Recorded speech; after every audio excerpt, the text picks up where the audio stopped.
حضور پاک صلی اللہ علیہ وآلہ وسلم صحابہ اکرام کی ایک مجلس میں تشریف فرما رہے تھے۔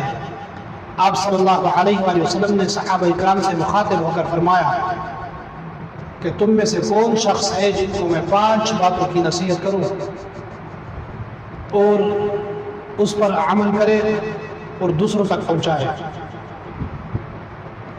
حضرت ابو ہریرہ رضی اللہ عنہ کھڑے ہو کر فرمانے لگے کہ یا رسول اللہ صلی اللہ علیہ وآلہ وسلم، میں ان باتوں پر خود بھی عمل کروں گا اور دوسروں تک پہنچاؤں گا۔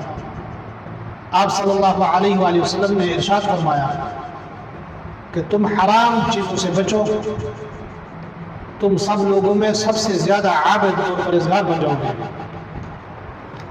نمبر 2، آپ صلی اللہ علیہ وسلم نے ارشاد فرمایا کہ اللہ کے تقسیم شدہ رزق پر صبر کرو اور راضی ہو جاؤ، تم لوگوں میں سب سے زیادہ بے نیاز ہو جاؤ گے۔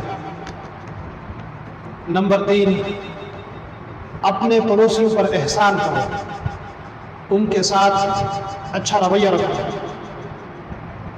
تم پکے مومن رہو گے۔ نمبر 4، دوسروں کے لیے وہی پسند کرو جو اپنے لیے پسند کرتے ہو، تم سچے اور پکے مسلمان رہو گے۔ نمبر 5، زیادہ مت ہنسا کرو، زیادہ ہنسنے سے دل مردہ ہو جاتا ہے۔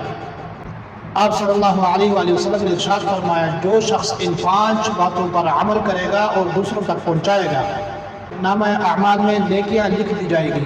حضور پاک صلی اللہ علیہ وآلہ وسلم نے ارشاد فرمایا کہ جو شخص میری ایک حدیث مبارکہ سنے اور دوسروں تک پہنچائے، 70 نیکیاں اس کے اعمال میں لکھے جاتے ہیں اور 70 گناہ معاف ہو جاتے ہیں۔